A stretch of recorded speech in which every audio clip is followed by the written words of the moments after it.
Hello there, ladies and gentlemen, and welcome to the next instalment of the Cider Drinker Discusses. Thank you to the guys that commented on my last video, which, if you haven't seen it, I discussed pear cider versus perry, so have a look on my channel and check it out. As I said in the last video, this is completely unscripted, as all my reviews are. They're never scripted, apart from if I do like the little skits and everything at the start. So yeah, just, you know, chill out, relax, have your favourite drink or something. I mean, I've not got an alcoholic beverage at the moment. I've just got a cup of coffee because I need to perk myself up a little bit.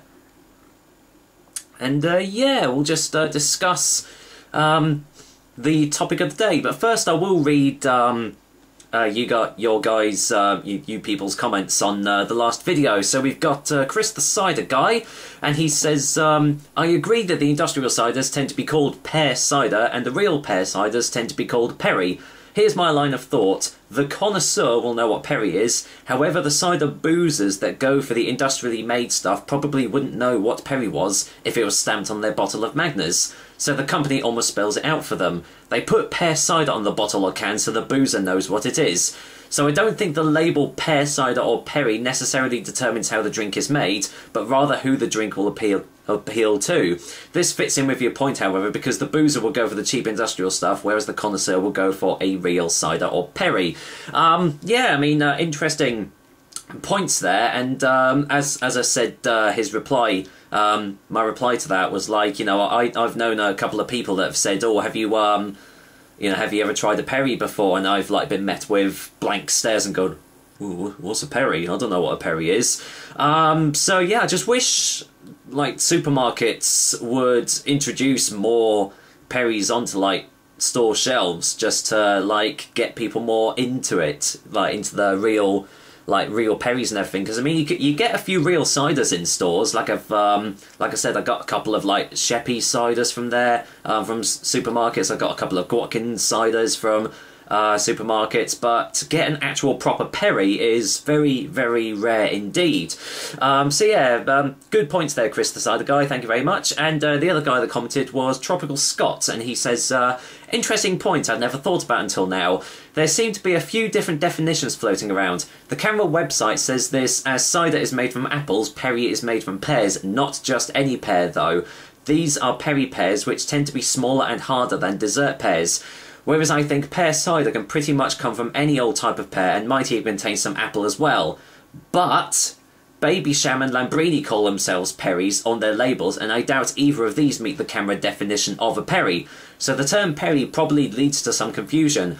Some people, probably those who were around in the 70s, associate it with cheap pretend champagne like Babycham, and other people will associate it with a craft cider made only from perry pears. And then a lot of people who have never heard of it. God knows who still drinks Babycham and Lambrini though, which is, again, another great point, because I completely forgot that Lambrini and Babycham and things like that, they list themselves as perries. So with me being like the cider and perry drinker, does that mean I'll have to review Lambrini and Babycham at some point because they list themselves as perries?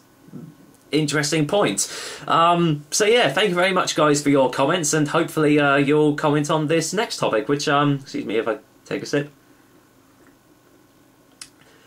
So yeah, I mean, obviously I'd still love to hear some of your comments as well, so I don't think that just because I've read out the comments on that video, that's it, you can't comment anymore. If you have got something to say about it, whether you agree with our views or not, then, you know, let yourself known. But the topic for today is kind of similar in a sense, because it's down to the mixed cider route this time, the mixed fruit ciders. And basically, as the title says, should mixed fruit ciders keep their name?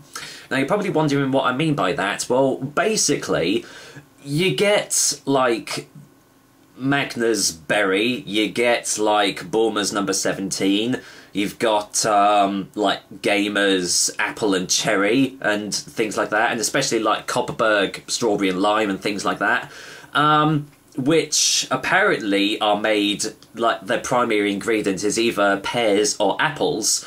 But the problem with most of these drinks is you can't taste that at all. Especially like with the Copperbergs and the Recorder Licks. They say their core component is pear cider and then they've added other juice into it, but can you get any pear tastes from them? I certainly can't. And the same could be said for like the Magners and the Bournemouth mixed fruit drinks, and like the Stella Artois Ciders, which I've not yet done. I think they've just released 2 new flavours, peach and elderflower, which is just absurd. They're obviously just thinking of any old fruit they could think of and just mash them together. And Magnus, I think, have just released one with Irish whiskey in it, which sounds absolutely disgusting, but you never know, it might be great. But yeah, basically, what do you guys think? I think it depends on the manufacturers, because there have been some, especially ages and ages ago, I reviewed Brothers Strawberry, which was about as far removed from a cider as you could possibly get. It was more just like an Alka Pop. It was just so sugary, so sweet, just tasted of artificial strawberry flavourings and everything, and there was apparently it was their original pear cider with strawberry syrup added into it. You couldn't taste any pears in it, so you might as well not have said that. And you know, to label it as a cider, I think, is an absolute joke. But on the flip side of that is excuse me a minute. Excuse me, I've got a little bit of a dodgy throat at the moment, so I'm trying to keep my throat moist at the moment.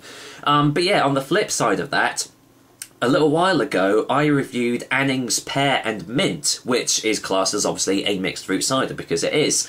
And I'll tell you what, that is one of the nicest mixed fruit drinks, or mixed fruit ciders, I have had.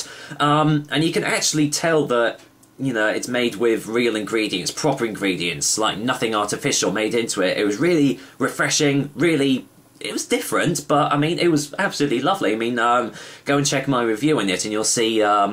you know, my reactions to it. In fact, it actually made my top 10 favourite ciders list of, like, from reviews 1 to 150, because I like to do things a little bit differently. So, yeah, I guess what I'm trying to say is that my personal opinion is certain manufacturers, I feel, should stop labelling their drinks as mixed fruit ciders, because they don't taste of it at all. Or at least say that the primary ingredient wasn't apples or pears or something, because, as I've said, I have a really, really hard time getting those flavours out of the drinks. You can only taste like the sugars and the sweeteners and everything, which is supposed to be expected from this sort of stuff. But as I said, when you get proper cider producers that make mixed fruit ciders, you can really tell that a lot of thought and dedication has gone into it. So it's kind of a hard one to call. I think, yeah, especially I think the industrially made ciders need to possibly have a name change. I mean, you pick it up and you think it's like, you know, a cider, but what makes it a cider? I mean, obviously, real cider lovers probably wouldn't even touch the stuff with a 10-foot barge pole anyway. But to those people out there, there are decent mixed fruit ciders out there. As I said, the Anning's company seem to do really lovely stuff, and there's been a couple more that I've had in the past, and they've been absolutely lovely. So don't give up on mixed fruit ciders. But anyway, I'd love to hear what your views are on this. Do you think that certain mixed fruit ciders should, you know, change their name and have the cider removed from it, and I don't know, maybe call it like a mixed fruit alcoholic beverage or something like that, or just a mixed fruit drink? Because I tell you what, just recently, a few days ago, there was I think Crane's. I think I saw Crane's have just released an alcoholic cranberry drink, but they've not called it like a cider, I suppose because the core component is cranberries, but you know, they've just called it alcoholic cranberry drink. So maybe they could say, like, you know, alcoholic strawberry and lime drink or something like that, or alcoholic elderflower drink, rather than calling it an elderflower cider, because you don't really get, you know, you can't really get cider out of elderflowers unless you've added apples into it. Anyway, that's my views on the subject. As I said, I'd love to hear your comments on it, and do you agree with what I say? Have you got a different opinion? That's all well and good, you know, because we are all different and we have all different opinions. So, yeah. As I said, I'll read out the best comments in the next topic, but until then, I'm gonna just chill out with this nice cup of coffee, and, well, I'll see you next time on the next Cider Drinker Cider Review. So, take care, guys. Until next time.